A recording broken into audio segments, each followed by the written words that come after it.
Welcome to Kenton's videos. Enjoy the video. You begin by attacking the tacky layer. Work in a ventilated area and put on gloves. Dampen a microfiber with 70% 99% isopropyl alcohol and gently rub the sticky surface in circular strokes. This dissolves degraded plasticizers and surface oils. Once you see residue transfer to the cloth, use a soft plastic scraper to lift thicker gunk. Make sure to change cloth sections frequently so you're removing, not smearing. If the finish dulls, stop and note that for later restoration steps.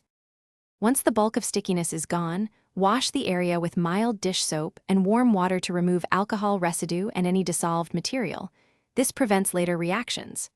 Dry thoroughly with a lint-free cloth and feel for residual tack.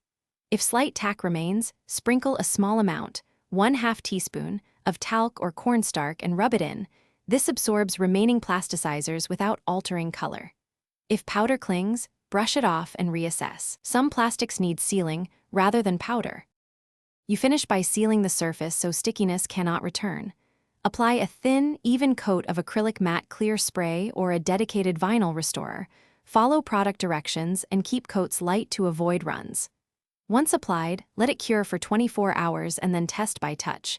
If needed, add one more thin coat.